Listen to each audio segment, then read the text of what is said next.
Hey guys, कैसे हैं आप सब। आई होप आप सभी अच्छे होंगे। मैं शीतल आप सभी का स्वागत करती हूँ अपने इस चैनल पर। तो दिन की शुरुआत हो चुकी है और मेरे घर के काम भी शुरू हो चुके हैं। कल हम लोग एक बैग भी लेकर आए।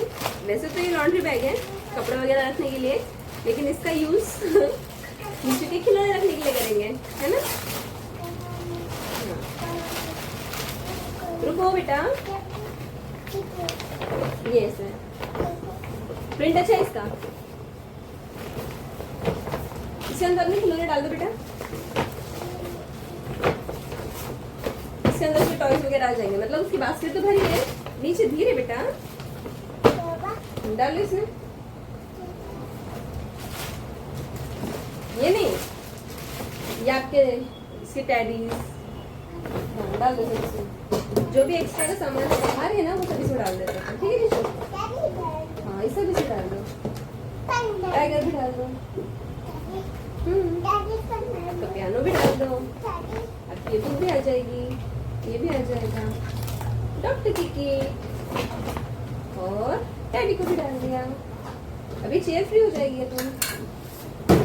उसे खिलौनों का अटाला पूरे घर में ही रहता है, मतलब समझ नहीं आता कहाँ कहाँ पे क्या क्या रखें। ये एप्पल भी डाल दिया, चिड़िया भी डाल दी, खुद की सारी चीजें सब डाल रहा है। ये ठीक है। और क्या बचा? बस वो नहीं खोलना, वो नहीं खोलना बेटा, बस बस बस बस इतना ही चाहिए। वो नहीं बेटा, अब वो और खिलौने निकाल रहा है। जो उसकी बास्केट में उसके और खिलौने हैं तो वो निकाल निकाल के इसमें ट्रांसफर कर रहा है।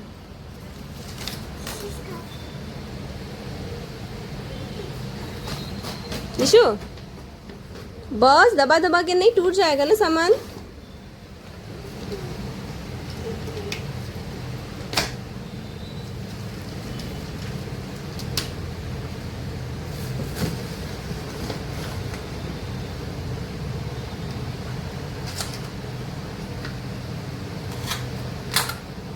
निशु बस ना बेटा, आधा आधा रखना है ना, आधा उसमें आधा उसमें, बस करो।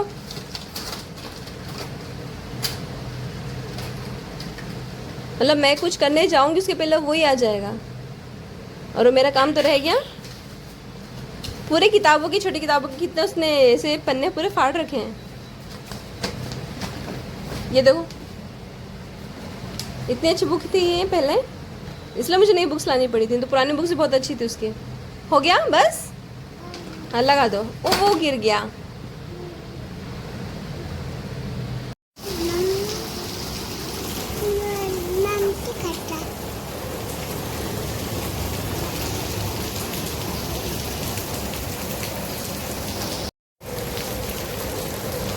बारिश का तो कुछ भी समझ में नहीं आ रहा है। मतलब एक दिन आता है, फिर धूप आ जाती है, फिर दूसरे तीसरे दिन पानी आ जाता है, फिर धूप आ जाती है ना जी। मतलब आज तो कोई उम्मीद ही नहीं थी कि बारिश होगी, लेकिन बहुत तेज पानी आना शुरू हो गया अचानक से ही। और स्क्रीन खुल गई, आके मेरे पास बैठ गया है। कंगा कर रहा है, खुद भी कर रहा है, मम्मा का भी कर रहा है। मम्मा का करो कंगा, मम्मा का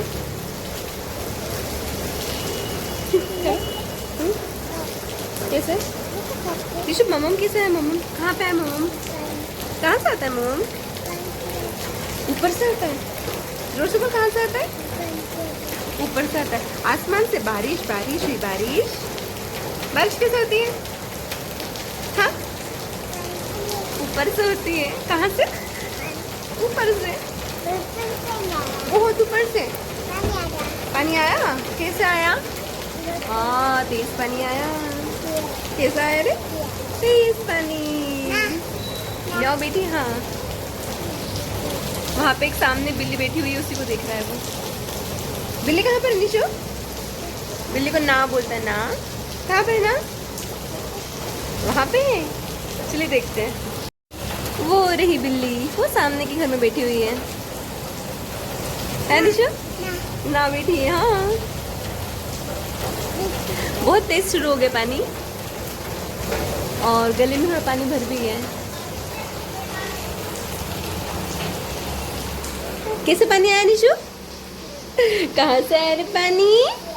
ऊपर से। कैसे आया रे? ऐसे डांस। निशु का डांस। निशु कैसे डांस करता है? कैसे डांस करते हैं? डांस तो करो। करो तो। करो तो।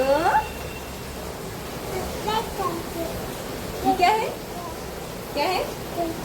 क्या है? गैस टंकी। बोलो। गैस टंकी कौन लेकर आया? गैस टंकी कौन से अंकल? हाँ, अंकल जी गैस टंकी लाके देते हैं। अपने घर पे गैस टंकी कौन लाके देता है? पापा। पापा नहीं लाते, कौन लाते? अंकल जी।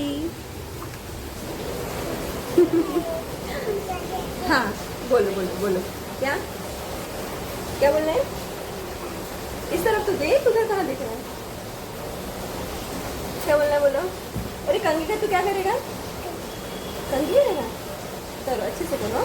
मम्मा ओ मम्मा ओ ऐसे नहीं करना बेटा। हाँ मम्मा की कंघी। ओ हो। बारिश के चलते मौसम बहुत ठंडा ठंडा हो गया था, तो मैंने सोचा निशु के लिए कुछ गर्मा गर्म बना दिया जाए। तो निशु के लिए मैंने शीरा बना दिया था, एप्पल शीरा। एप्पल शीरा भी उसे बहुत पसंद है। वो देखिए इंतजार ही कर रहा था कि मम्मा क्या बना रही है, उसे भूख लग गई थी। तो वो किचन में मेरे साथ ही खड़ा था और जैसे ही खाना बना तो पीछे पीछे मतलब मेरे आगे आगे चल के जल्दी से जाके अपनी जगह पर बैठ गया था ताकि वो खाना खा सके। खाना खाते हुए निशु की किताबें जो है उसके आसपास ही चाहिए होती हैं। जब भी खाना खाता है तो बुक्स आसपास रखता है, उसको देखता रहता है और फिर अपना खाना जो है वो खाते रहता है। आज लंच में था मिक्स की दाल, गर्मा गर्म पराठे, चावल, सलाद और साथ ही टमाटर की चटनी। ये जो टमाटर की चटनी है खाने में बहुत टेस्टी लगती है और इंस्टेंट बन जाती है। इस टमाटर की चटनी को बनाने के लिए हमें क्या करना है, खलबत्ते में धनिया, हरी मिर्च, अदरक और लहसुन, थोड़ा सा नमक और थोड़ा सा जीरा दरदरा सा कूट लेना है और फिर टमाटर को चॉप करके इसमें डाल देना है और हल्का सा तेल डालना है और टेस्टी सी चटनी बनकर इंस्टेंट तैयार हो जाती है। खाना वाना खाने के बाद में मुझे कपड़े धोना थे और कपड़े धोने के लिए मैंने मशीन लगा ली थी। सारे कपड़े इकट्ठे हो गए थे। कपड़े मैंने सुबह जो है मतलब भिगो के रख दिए थे। कपड़े भिगो के रख दो तो जब हाथ से धोते तो भी जल्दी निकल जाते और मशीन में भी थोड़ा जल्दी ही निकल जाते, थोड़ा अच्छे से साफ हो जाते हैं। तो मैं अधिकतर कपड़ों को गला के रख देती हूँ, मतलब भिगो के रख देती हूँ 1-2 घंटे पहले ही और फिर मशीन लगा देती हूँ। मशीन में मुझे वैसे ऑटोमेटिक है बट पाइप से डालना पड़ रहा है क्योंकि इसका जो पाइप है वो खराब हो गया है। इस वक्त निशु सोया हुआ है इसलिए मैं आराम से अपने सारे काम कर पा रही हूँ। सबसे ज़्यादा कपड़े तो निशु के ही निकलते हैं। हर 2 दिन में मुझे कपड़े की मशीन लगानी पड़ती है क्योंकि उसके डेली के कपड़े 3-4 जोड़ी निकलते ही रहते हैं और फिर इकट्ठे कपड़े में है जो 2 दिन में एक बार धो लेती हूँ। कपड़े की मशीन मैंने लगा दी थी और वो अपना काम कर रही थी और उतनी देर मैंने सोचा कि फ्री बैठने से अच्छा है दूसरे कुछ काम निपटा लिए जाए। तो सब्जी वगैरह लेकर आई हुई थी तो उसी को मैं अलग अलग करके धो के रख देना चाह रही थी क्योंकि 2-3 दिन से बारिश जो है स्टार्ट हो गई है तो मिट्टी मिट्टी सी थी धनिया वगैरह में। और ये जो रतालू है इसमें तो हमेशा मिट्टी होती है और रतालू बहुत अच्छे थे, फ्रेश थे, इसलिए उसमें मिट्टी वगैरह लगी थी। टमाटर को मैंने इन सब चीज़ों को बाहर निकाला।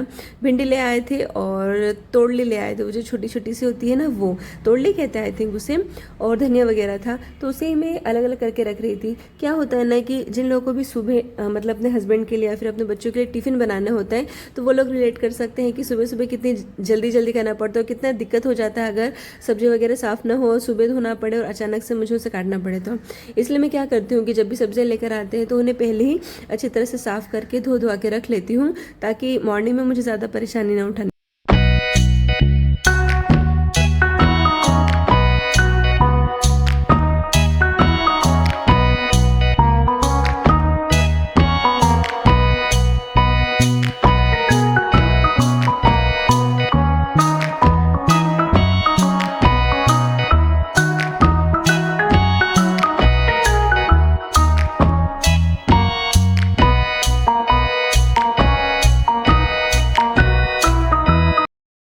सब्जियों को धोकर मैंने अच्छी तरह से सुखा दिया था ताकि वो जल्दी सूख जाए और मैं उन्हें जल्दी से जल्दी फ्रिज में रख दूं क्योंकि नीचे उठ चुका था और अगर उसे सब्जियां दिख जाती तो वो उठा उठा के फेंकने लग जाता, पूरे घर में सब्जियां बिखेर देता।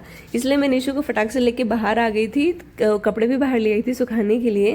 उसे जब भी मैं कपड़े सुखाने आती हूँ तो उसको बहुत मज़ा आता है।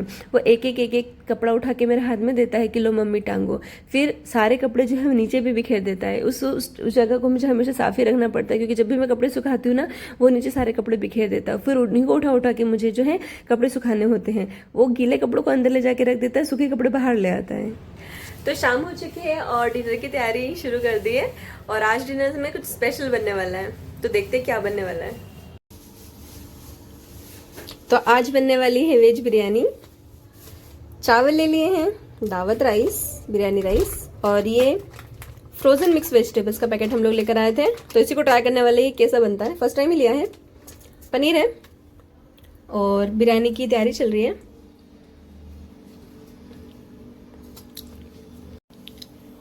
और आज बिरयानी बनाने वाले निशु के पापा।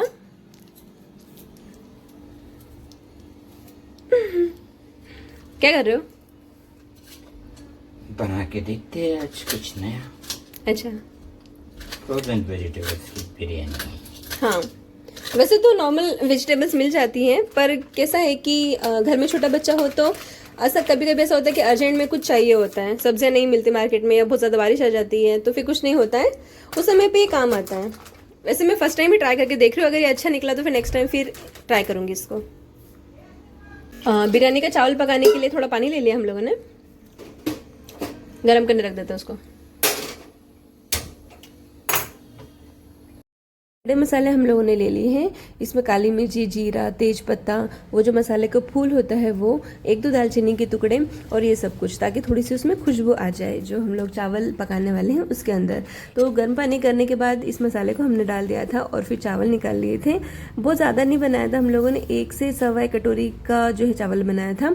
उसे अच्छी तरह से धो लिया था, 1-2 बारी वॉश कर लिया था। कितना भी अच्छा चावल हो लेकिन उसके अंदर कुछ ना कुछ पाउडर लगा हुआ ही होता है, उसे अच्छी तरह से वॉश करना बहुत ज़रूरी है बनाने से पहले। तो उसे अच्छी तरह से धोकर हम लोगों ने चावल डाल दिया था और फिर निकाली थी अपनी ये वेजिस। ये वेजिस तो एकदम बर्फीली थी, जब भी उसको ओपन किया था ना तो एकदम कड़क थी, वो एकदम बर्फ में डूबी हुई थी। तो उसको पानी डाल के थोड़ी देर भिगो के रख दिया था ताकि वो नॉर्मल टेम्परेचर पे आ जाए।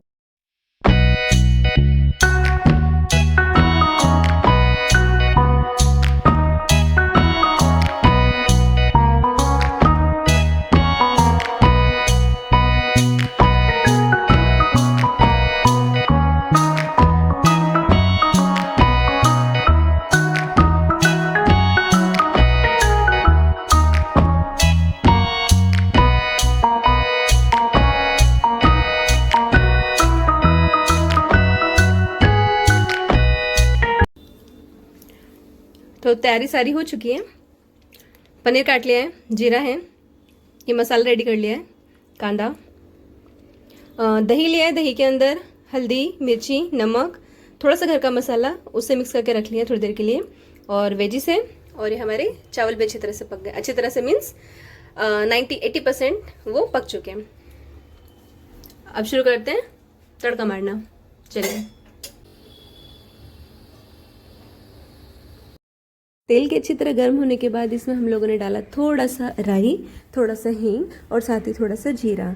बिरयानी एक ऐसी चीज़ है कि हम दोनों को बहुत पसंद है, मतलब मैं भी खाती हूँ, निशु के पापा भी खाते हैं। हम कई बार बाहर से भी ले आते हैं और कई बार घर पे भी ट्राई करते हैं। राई जीरे के होने के बाद में इसमें हम लोगों ने डाला था कांदा जो थोड़ा सा ऐसे लच्छा के आकार में काटा हुआ है और थोड़ा ज़्यादा ही लिया है, मेरे ख्याल से 1 बड़ा वाला कांदा था ये। कांदे के अच्छी तरह से गोल्डन ब्राउन होने के बाद इसमें हम लोगों ने जो मसाला पिसा हुआ था वो डाल दिया था। वैसे तो इस तरह से मसाला पीस के नहीं डाला जाता बिरयानी में, बट हम लोग मतलब घर के स्टाइल में बना रहे थे, इसलिए हम लोगों ने टमाटर मसाला सब कुछ पीस के इसमें डाला था और साथ ही डाला था थोड़ा सा बटर। ये जो मैंने बीच में डाला है ये बटर था, उसे अच्छी तरह से कर लिया है मिक्स और इसमें डाल दिया है हमारी वेजिस को थोड़ी देर में पानी में भिगो के रख दिया था, तब वो नॉर्मल हो गई थी। जब इसको ओपन किया था तब एकदम कड़क थी, वो एकदम बर्फीले में देख के शौक हो रही थी। मैंने कहा इतनी कड़क कब नरम होगी, बट वो थोड़ी देर में जो है नरम हो चुकी थी। उसके बाद इसे अच्छी तरह से मिक्स कर लिया था। मिक्स करने के बाद में इसमें पनीर भी डाल दिया था, क्योंकि पनीर भी हमने थोड़ा सा काट के पहले से रखा हुआ था। पनीर डालने के बाद में ये जो दही और मसालों का जो मिक्सचर किया था उसे भी हमने इसमें ऐड कर लिया था। दही किसी भी सब्जी में या फिर हम जब इस तरह की कोई चीज़ पनीर, उसका अलग ही एक स्वाद आ जाता है। हम लोगों के लिए बिरयानी बन रही थी तो निशु के लिए भी मैंने सोचा कि कुछ अच्छा बनाती हूँ, तो उसके लिए मैंने रागी पैनकेक बनाए थे। ये भी उसे बहुत पसंद है। इसके अंदर मैंने थोड़ा सा चॉकलेट पाउडर भी डाला था ताकि उसे टेस्ट भी आए और उसे खाने में मज़ा भी आए। तो ये पैनकेक भी बन के रेडी हो गए थे और निशु को बहुत पसंद आए थे, उसने खुद के हाथों से खाए थे। तो चलिए इस व्लॉग को यहीं पर एंड करते हैं, मिलते हैं नेक्स्ट वीडियो में, तब तक के लिए बाय बाय।